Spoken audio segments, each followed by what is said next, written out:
Hi friends, welcome back to our channel. అందరూ ఎలా ఉన్నారండి? ఇవాల్టి వీడియోలో అందరికీ చాలా బాగా ఉపయోగపడే కొన్ని యూస్ఫుల్ టిప్స్ ఉన్నాయి. వీడియోని స్కిప్ చేయకుండా చివరి దాకా చూడండి. వీడియో కనుక నచ్చింది అనుకుంటే ప్లీజ్ ఒక లైక్ చేయండి. మీరు చేసే ఒక చిన్న లైక్ నాకు చాలా సపోర్టింగ్ అయితే ఉంటుంది. ఫస్ట్ టిప్ చూద్దాము. కొన్నిసార్లు బియ్యంలో పురుగు పట్టేస్తూ ఉంటుందండి. నల్ల పురుగు, తెల్ల పురుగు ఇలా పట్టేస్తూ ఉంటుంది. అది ఏం చేసినా పోదు. అలాంటప్పుడు ఏం చేస్తారంటే, పురుగు పట్టకుండా ఉండాలి అని అంటే ఏం చేస్తారంటే, దాల్చిన చెక్క తీసేసుకోండి.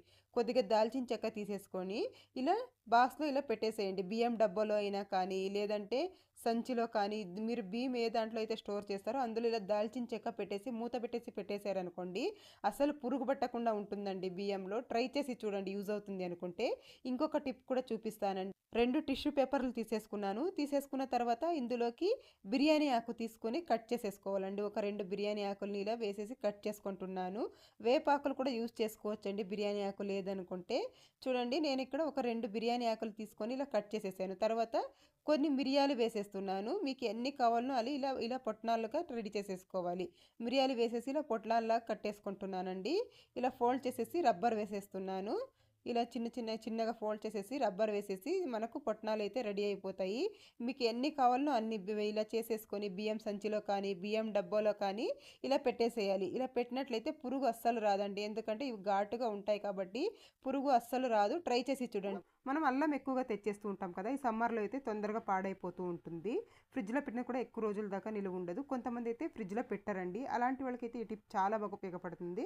ముందుగా అల్లం మొత్తం తీసేసుకున్నాను. మీ దగ్గర ఎంత అల్లం ఉంటే అంత మొత్తం తీసేసుకోండి. తీసేసుకున్న తర్వాత ఇలా ప్లాస్టిక్ కంటైనర్ ఒకటి తీసేసుకోండి, ఏదైనా ఒకటి. తీసేసుకున్న తర్వాత అందులోకి వాటర్ పోసేసుకోవాలండి. ఒక గ్లాస్ వాటర్ అయితే వేసేస్తున్నాను. మీ దగ్గర అల్లం ఎంత ఉందో చూసుకొని వాటర్ అయితే తీసుకోండి. అల్లం మునిగేదాకా ఉండాలండి వాటర్. ఇలా మొత్తం అల్లం మొత్తం ఇలా పెట్టేసుకుంటున్నాను. అల్లం మొత్తం ఇలా మునిగిపోయేదాకా వాటర్ అయితే పోసుకోవాలండి. కాస్త పెద్ద డబ్బా అయితే తీసుకోండి. మీ దగ్గర అల్లం ఎంత ఉందో చూసుకొని తీసుకోండి. ఇలా పోసేసుకున్న తర్వాత మూత పెట్టేసి కనుక మనం పెట్టేసామనుకోండి, ఫ్రిడ్జ్లో పెట్టకపోయినా ఒక నెల రోజుల దాకా ఫ్రెష్గా ఉంటుందండి. ఈ వాటర్ని వారానికి ఒకసారి చేంజ్ చేస్తూ ఉంటే సరిపోతుంది. ఈ సమ్మర్లో అయితే ఈ టిప్ చాలా బాగా ఉపయోగపడుతుంది. తప్పకుండా ట్రై చేసి చూడండి. నెక్స్ట్ టిప్ చూద్దాము.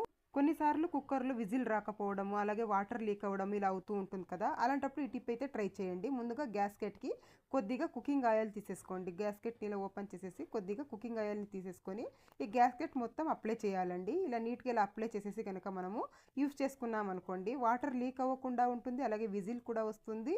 పప్పు ఇలాంటిదంతా కూడా ఎగురుతుంటుంది కదా మూతకి, అలా కూడా కాకుండా ఉంటుంది. ఇలా ఆయిల్ అప్లై చేసేసి మనం కనుక ఇలా మూత పెట్టేసి వాడుకున్నాం అనుకోండి, వాటర్ లీక్ అవ్వడం కానీ, విజిల్ రాకపోవడం కానీ, ఇలాంటి ప్రాబ్లమ్స్ అన్నిటి కూడా ఇది చాలా బాగా ఉపయోగపడుతుందండి. ఒకసారి తప్పకుండా ట్రై చేసి చూడండి. ఈ టిప్ అయితే చాలా బాగా ఉపయోగపడుతుంది కుక్కర్ వాడేవాళ్ళ ప్రతి ఒక్కరికి. నెక్స్ట్ టిప్ చూద్దాము. మనము కొన్నిసార్లు ఈ ఛార్జింగ్ వైర్లు అయితే ఇలా చుట్టి పెట్టేస్తూ ఉంటాము. ఇలా విడిపోయి మొత్తం చిందరబందరగా అయిపోతూ ఉంటాయి. అలా కాకుండా ఇలా ఒకసారి ట్రై చేసి చూడండి. చూడండి, వీడియోలో చూపించిన విధంగా ఇలా నీట్గా చుట్టేసుకోవాలి. ముందుగా కాస్త వైర్ పైకి తీసేసుకొని తర్వాత వెనక్కి వైర్ ఇలా లాగేసామనుకోండి, చాలా నీట్గా ఉంటుంది. మనం హ్యాండ్ బ్యాగ్లో కూడా తీసుకెళ్ళొచ్చు, లేకపోతే ఇంట్లోనే కానీ ఇలా నీట్గా చుట్టి పెట్టేసామనుకోండి, ఎన్ని రోజులైనా కూడా చిందరబందర అవ్వకుండా ఉంటుంది. మనం తీసేదాకా పోదండి, అంత నీట్గా ఉంటుంది చూడడానికి కూడా. తప్పకుండా ట్రై చేసి చూడండి. నెక్స్ట్ టిప్ చూద్దాము. ఆపల్స్ కొంతమంది కట్ చేస్తూ ఉంటారు కదండి, మధ్య భాగంలో విత్తనాలు ఉంటాయి కదా, విత్తనాలు తీయాలంటే కష్టంగా ఉంటుంది. ఇలా ఒకసారి ట్రై చేసి చూడండి, ఈజీగానైతే కట్ చేసేసుకోవచ్చు. వీడియోలో చూపించిన విధంగా అటు ఇటు ఇలా కట్ చేసేసుకోవాలి. తర్వాత చూడండి, ఇటువైపు సైడ్లలో కూడా ఇలా కట్ చేసేసుకున్నాం అనుకోండి, మధ్య భాగం మొత్తం మనకు సపరేట్ అయిపోతుంది. పిల్లలు కూడా ఈజీగా కట్ చేసేసుకొని తినేస్తారండి. ఒక్కసారి మనం చూపించామనుకోండి, వాళ్ళు ఈజీగా కట్ చేసి తినేస్తారు. చూసారా, మధ్య భాగంలో విత్తనాలు మొత్తం సపరేట్ అయిపోయాయి. మీరు కూడా ఒకసారి ట్రై చేసి చూడండి, యూజ్ అవుతుంది అనుకుంటే. నెక్స్ట్ టిప్ చూద్దాము. వాటర్ బాటిల్స్ కొన్నిసార్లు ఇలా క్యాప్ వేసి పెట్టడం వల్ల బ్యాడ్ స్మెల్ వస్తూ ఉంటాయి. అలా రాకుండా ఉండాలి అంటే ఈ టిప్ని అయితే ట్రై చేసి చూడండి. ముందుగా కొద్దిగా రాళ్ళ ఉప్పు వేసేసుకుంటున్నానండి.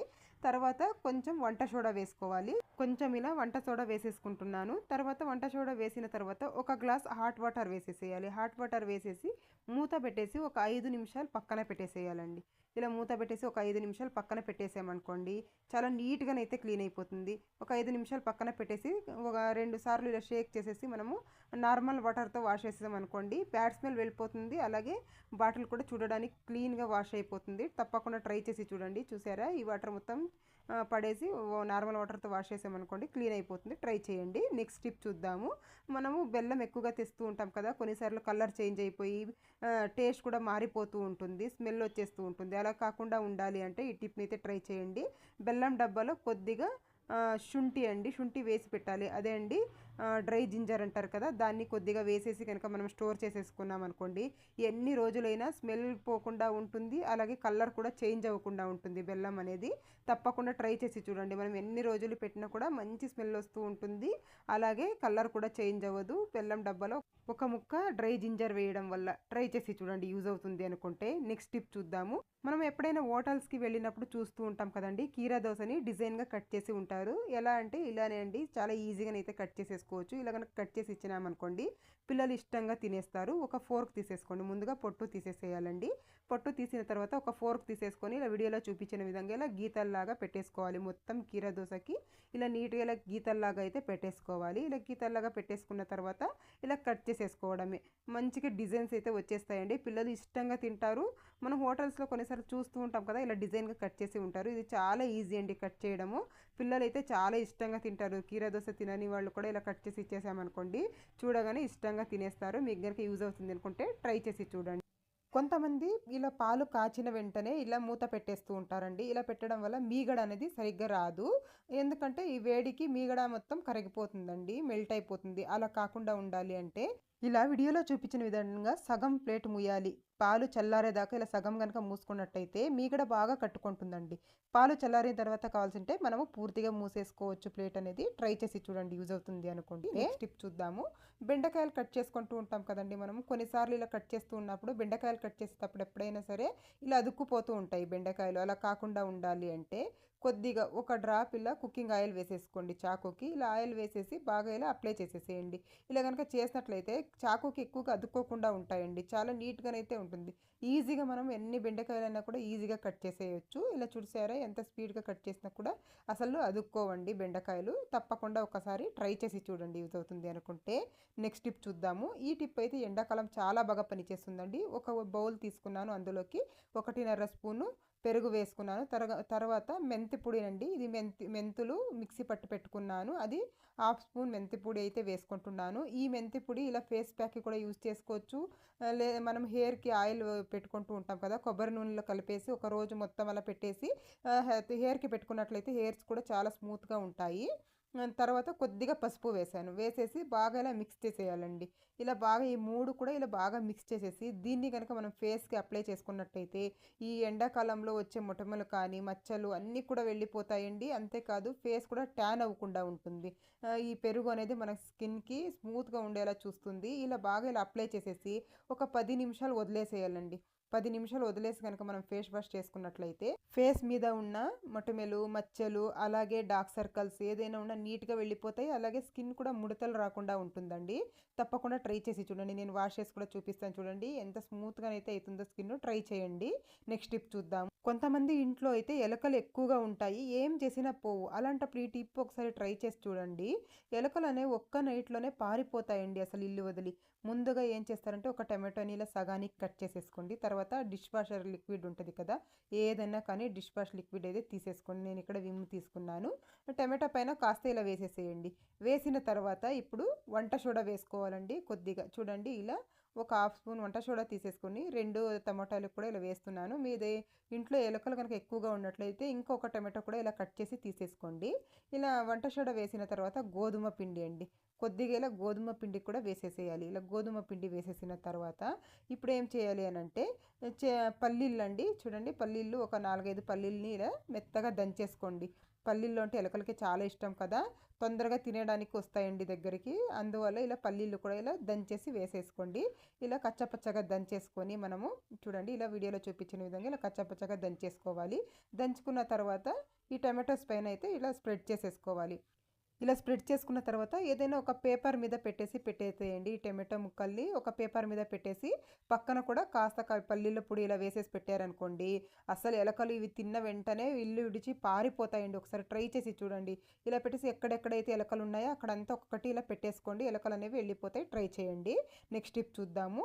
కొంతమందికి బస్సులో కానీ, ట్రైన్‌లో కానీ, కార్‌లో కానీ జర్నీ చేసేటప్పుడు వాంతులవుతూ ఉంటాయండి. అలాంటప్పుడు ఈ టిప్‌ని ట్రై చేసి చూడండి. అస్సలు వాంతులనేవి అవ్వవు. ముందుగా 2 లవంగాలు తీసేసుకోండి. ఇలా 2 లవంగాల్ని ఇలా మెత్తగా దంచేసుకోండి. ఇలా దంచడం వల్ల స్మెల్ బాగా వస్తుంది. ఇలా దంచేసుకోండి. నేను ఇక్కడ 2 లవంగాల్ని ఇలా మెత్తగా దంచేసుకున్నాను. దంచుకున్న తర్వాత వాము అండి. కొద్దిగా వాము తీసేసుకొని ఇలా నలిపి వేసేసుకోవాలి. ఇలా బాగా ఇలా నలుపుతూ ఇలా వేసేసుకోండి. వేసుకున్న తర్వాత ఇందులోకి ఒక కర్పూర బిళ్ళని ఇలా నలిపేసి వేసేసుకోండి. ఒక కర్పూరం బిళ్ళ ఇలా నలిపి వేసేసిన తర్వాత ఇప్పుడు ఇవి మొత్తం ఇలా మూటలాగా చేసేసుకోండి. ఇలా మూటలాగా ఇలా కట్టేసుకొని ఒక రబ్బర్ బ్యాండ్ వేసేసి దీన్ని స్మెల్ చూస్తూ ఉండాలండి. ఇలా కనుక చూస్తూ ఉన్నట్లయితే మీరు ఎంత దూరం జర్నీ చేసినా కూడా వాంతులు కాకుండా ఉంటాయి. ట్రై చేసి చూడండి. ఇలా నలుపుతూ ఇలా నలిపినట్టు చేసి మనం స్మెల్ చూస్తూ ఉండాలి. ఇలా కనుక చూస్తూ ఉన్నట్టయితే వాంతులు కాకుండా ఉంటాయి. ట్రై చేసి చూడండి. మీకు ఎవరికైనా తెలిసిన వాళ్ళు ఉంటే కూడా ఈ టిప్ని చెప్పండి వాళ్ళకి కూడాను. నెక్స్ట్ టిప్ చూద్దాము. ఎవరికైనా పీరియడ్ అయినప్పుడు ఎక్కువ కడుపు నొప్పి, నడుము నొప్పి భరించలేనంతగా ఉంటుంది. అలాంటప్పుడు ఈ టిప్ని ట్రై చేయండి. ఒక చిన్న గ్లాస్ వాటర్ తీసేసుకున్నాను. అందులోకి ఒక చిన్న స్పూన్లో ఒక స్పూను జీలకర్ర వేసుకున్నానండి. తర్వాత మెంతి పొడి అండి. ఒక చిటికెడు మెంతి పొడి వేసాను. మెంతి పొడి లేదంటే మెంతులు వేసేసుకోండి. తర్వాత కొద్దిగా చక్కెర వేసేసేయండి. తర్వాత ఒక స్పూన్ నెయ్యి వేసేసుకోండి. చిన్న స్పూన్లో ఒక స్పూన్ నెయ్యి వేసేసి ఇప్పుడు ఇవి మొత్తం బాగా మరిగించుకోవాలండి. స్టవ్ మీద పెట్టేసి ఒక 5 నిమిషాలు బాగా స్లిమ్లో పెట్టేసి మరిగించేసేయండి. ఇలా బాగా మరిగిన తర్వాత స్టవ్ ఆఫ్ చేసేసేయాలి. స్టవ్ ఆఫ్ చేసేసి వడగట్టుకొని తాగినట్టయితే కడుపు నొప్పి, నడుము నొప్పి, అలాగే నీరసంగా ఉండడము ఇవన్నీ కూడా కంట్రోల్ అవుతాయండి. కొంతమంది అయితే భరించలేనంత నొప్పి అయితే తింటూ ఉంటారు. అలాంటి వాళ్ళకి ఈ టిప్ని అయితే చెప్పండి. ఇది చాలా మంచిగా యూజ్ అవుతుంది. చూడండి నేను ఇక్కడ వడగట్టేస్తున్నాను. ఇలా వడగట్టేసుకుని దీన్ని రోజుకు ఒకసారి తీసుకుంటే సరిపోతుందండి. కడుపు నొప్పి కానీ, నడుము నొప్పి కానీ రాకుండా ఉంటుంది. తప్పకుండా ఎవరైనా కడుపు నొప్పితో కానీ, నడుము నొప్పితో కానీ బాధపడుతున్నట్లయితే ఈ టిప్ని వాళ్ళకి చెప్పండి. నెక్స్ట్ టిప్ చూద్దాము. మిక్సీతో పని లేకుండా కుక్కర్లో మనము నెయ్యి ఎలా చేసుకోవాలో చూద్దామండి. చూసారా మీగడ అండి. ఇది 15 రోజుల మీగడ నేను డీప్ ఫ్రిడ్జ్లో పెట్టేసుకుంటానండి. ఇంకేం మనం రేపు నెయ్యి చేస్తాము అనంగా తీసేసి నార్మల్ ఫ్రిడ్జ్లో అయితే పెట్టుకుంటాను. ఎందుకంటే డీప్ ఫ్రిడ్జ్లో ఎక్కువగా గట్టిగా ఉంటుంది కాబట్టి. ఇలా నార్మల్ ఫ్రిడ్జ్లో పెట్టినది తీసుకొచ్చేసి చూడండి కుక్కర్ని తీసేసుకున్నాను ముందుగా. కుక్కర్లోకి ఈ మీగడ మొత్తం వేసేసుకోవాలి. ఇలా మీగడ మొత్తం వేసేసుకుని దీంట్లోకి నీళ్లు వేయకూడదండి. మీగడ మొత్తం వేసేసుకోవాలి. మీగడ మాత్రమే వేసుకోవాలి. తర్వాత చూడండి కుక్కర్ గ్యాస్కెట్ కూడా అలాగే ఉండాలి. మనం పప్పు ఇలాంటివన్నీ ఎలా ఉడికించుకుంటామో అలాగా గ్యాస్కెట్ అలాగే విజిల్లు అన్నీ కూడా ఇలా పెట్టేసేయండి. చూడండి అంతకుముందు కొద్దిగా విజిల్ పెట్టేక ముందు మనము ఒక టిష్యూ పేపర్ని అయితే ఇలా వేసుకోవాలి. వేసినట్టయితే ఏదైనా లీక్ అయినా కూడా ఈ టిష్యూ పేపర్లో ఉంటుందండి. మూత గలీజ్ అవ్వకుండా ఉంటుంది. ఇలా పెట్టేసుకోవాలి. 2 విజిల్లు వచ్చేదాకా ఇలా పెట్టేసుకోవాలండి. నేను ఇక్కడ 2 విజిల్లు అయితే వచ్చేసాయి. వచ్చిన తర్వాత విజిల్ మొత్తం గ్యాస్ మొత్తం వెళ్ళిపోయిన తర్వాత మూతని ఇలా తీసేసుకోవాలండి. చూసారా మీగడ మొత్తం ఇలా కరిగిపోయినట్టు అయ్యింది. ఇప్పుడు మనకైతే సగం రెడీ అయిపోయిందండి. ఇప్పుడు స్టవ్ వెలిగించేసి ఇంకొక 10-15 నిమిషాలు స్టవ్ మీద పెట్టేసేయాలండి. అప్పుడప్పుడు తిప్పుతూ ఉంటే సరిపోతుందండి. ఏం అక్కడే ఉండి చూసుకునే అవసరం ఏం లేదు. స్లిమ్లో పెట్టేసి అప్పుడప్పుడు ఇలా తిప్పుతూ ఉంటే మనకు నెయ్యి అనేది రెడీ అయిపోతుందండి. మనం అక్కడే ఉండి చూసుకోవాలి అనే పని ఏం లేదు. అప్పుడప్పుడు ఒక 2 నిమిషాలకు ఒకసారి అప్పుడప్పుడు ఇలా కదిలిస్తూ ఉన్నట్లయితే సరిపోతుంది. మనకు చూసారా అప్పుడే నెయ్యి అయితే సగం రెడీ అయిపోయింది. చూస్తున్నారా నెయ్యి మొత్తం ఇలా సపరేట్ అవుతూ ఉంది. ఇలాగే ఇంకాసేపు ఇంకొక 5 మినిట్స్ కనుక మనం ఉడికించుకున్నట్టయితే మనకు నెయ్యి మొత్తం రెడీ అయిపోతుంది. చూసారా నెయ్యి అయితే మనకు ఎంత బాగా రెడీ అయిపోయిందో. అసలు మిక్సీతో పని లేదండి. మనకు ఎక్కువ పాత్రలు పడతాయి సింక్లో అనే పని కూడా లేదు. సింక్ మొత్తం జిడ్డులాగా అయిపోతూ ఉంటుంది నెయ్యి చేస్తే. అలా కాకుండా ఉండాలంటే ఈ టిప్ని తప్పకుండా ట్రై చేసి చూడండి. మన ఆడవాళ్ళకి ఎక్కువగా పని లేకుండా ఇలాంటి సింపుల్ టిప్ని అయితే ఫాలో చేయండి. చూసారా నెయ్యి అయితే రెడీ అయిపోయింది. ఇప్పుడు స్టవ్ ఆఫ్ చేసేసి మనము వడగట్టేసుకోవడమే. ఈ టైంలో కొన్ని మెంతులు అలాగే కొద్దిగా సాల్ట్ వేసేస్తే వేడికి కరుగుతాయండి. అలాగే నెయ్యి కూడా మంచి స్మెల్ వస్తూ ఉంటుంది మెంతులు సాల్ట్ వేయడం వల్ల. చూడండి ఇప్పుడు నేను వడగట్టేసుకుంటున్నాను ఎంత నెయ్యి అయితే వచ్చిందో. ఈ నెయ్యి నాకు కేవలం 15 రోజులది మాత్రమేనండి. అది కూడా ప్యాకెట్ పాలది. నేను నందిని పాలు అయితే తెచ్చుకుంటానండి ప్యాకెట్ పాలు. అందుకే ఇలా తక్కువగా వస్తుంది నెయ్యి అనేది. దీన్నే మనము ఫ్రెష్ పాలతో కనుక చేసినట్లయితే నెయ్యి అనేది ఇంకాస్త ఎక్కువగా వస్తుంది. చూసారా నాకైతే ఇంత నెయ్యి అయితే వచ్చేసిందండి. ట్రై చేసి చూడండి. నెయ్యి కూడా చాలా మంచి స్మెల్ వస్తుంది. ఎటువంటి డౌట్ లేకుండా మీరు ఈజీగానైతే చేసేసుకోవచ్చు కుక్కర్లో. చూసారా నాకు ఎంత నెయ్యి అయితే వచ్చేసిందో. ఇలా నెయ్యిని నేను సపరేట్గా తీసి పెట్టేశానండి. దీన్ని పక్కన పెట్టేసుకొని ఇప్పుడు చూడండి ఈ మాడు ఉంటుంది కదండి, మేమైతే దీన్ని మాడు అంటాము, మీరేమంటారో మాకు తెలియదండి. మీరేమంటారో కమెంట్ సెక్షన్లో కమెంట్ చేసేసేయండి. చూడండి ఇది మొత్తం ఇందులోకి వేసేసాను, కుక్కర్లోకి వేసేసి ఒక గ్లాస్ వాటర్ వేసుకోవాలండి. కుక్కర్ కూడా క్లీన్ అవుతుంది, అలాగే దీన్ని కూడా మనము రీయూజ్ చేసినట్టు ఉంటుంది. నేను ఇక్కడ ఒక గ్లాస్ వాటర్ వేసేసాను, పెద్ద గ్లాస్తో ఒక గ్లాస్ వాటర్ వేసేసి ఒక 5 నిమిషాలు బాగా మరిగించుకోవాలండి. ఇలా మరిగించుకున్నట్టయితే కుక్కర్ కూడా బాగా నీట్గా క్లీన్ అయిపోతుంది. అంతేకాదు ఈ మాడులో ఉన్న నెయ్యి మొత్తం ఈ వాటర్లోకి ఇడుగుతుందండి. చూడండి ఇక్కడ ఇలా మరగాలి. ఇలా వాటర్ వేసేసి ఒక 5 నిమిషాలు పొయ్యి మీద పెట్టుకుంటే సరిపోతుంది. చూసారా ఇలా బాగా మరుగు రావాలండి. ఇలా బాగా వాటర్ ఇలా మరిగినప్పుడు దీన్ని స్టవ్ ఆఫ్ చేసేసేయాలి. స్టవ్ ఆఫ్ చేసేసి ఈ వాటర్ని వడగట్టేసుకోవాలండి. ఒక గిన్నెలో ఇలా వడగట్టేసుకోండి. ఒక బాక్స్ తీసేసుకొని బాక్స్లోకి ఇలా వడగట్టేసుకొని ఈ బాక్స్ని మనము ఫ్రిడ్జ్లో కనుక పెట్టేసుకున్నాం అనుకోండి, చల్లారిన తర్వాత అండి, బాగా చల్లారిన తర్వాత ఫ్రిడ్జ్లో పెట్టేసేయాలి. మూత పెట్టి ఫ్రిడ్జ్లో పెట్టినట్టయితే మనకు నెయ్యి మొత్తం పైకి వస్తుందండి, వాటర్ మొత్తం కింద నిలిచిపోతాయి. అప్పుడు కాస్త ఇలా సైడ్కి ఇలా అనేసి స్పూన్తో ఆ వాటర్ మొత్తం వంపేసి ఆ నెయ్యి అలాగే పెట్టుకున్నాం అనుకోండి, మనం బిర్యానీ కానీ లేదంటే గీ రైస్ కానీ ఏదైనా టిఫిన్లోకి ఆ నెయ్యిని యూస్ చేసుకోవచ్చండి. ముఖ్యంగా మనము బిర్యానీ చేస్తూ ఉంటాం కదా, అప్పుడు రైస్ సపరేట్గా ఉడికించుకున్నప్పుడు నెయ్యి వేస్తూ ఉంటాం కదా, అప్పుడు కనుక ఆ ప్లేస్లో ఇది ఒక 2 స్పూన్లు వేసామంటే మంచి టేస్ట్ ఉంటుంది. మనము రీయూజ్ చేసుకున్నట్టు కూడా ఉంటుందండి. వాటర్ చెల్లేయకుండా దీన్ని మనము నార్మల్ ఫ్రిడ్జ్లో అయితే ఒక 15 డేస్ దాకా మనము స్టోర్ చేసుకోవచ్చు.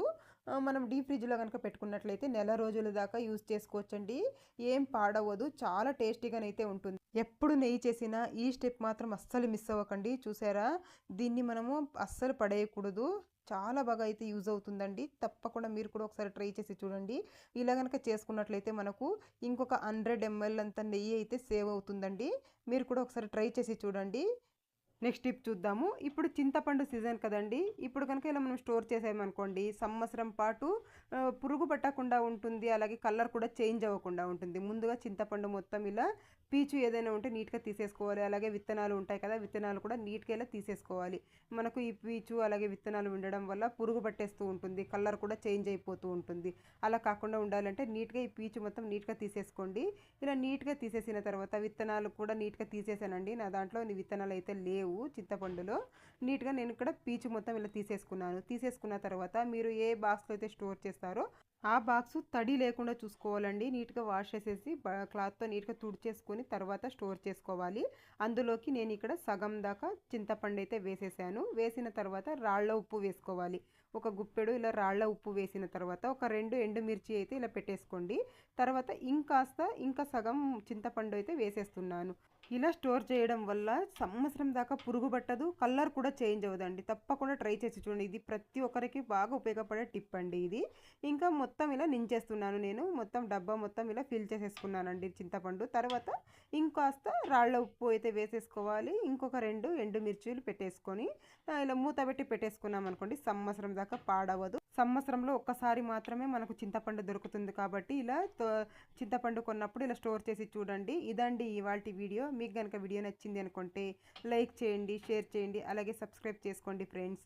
Thank you for watching.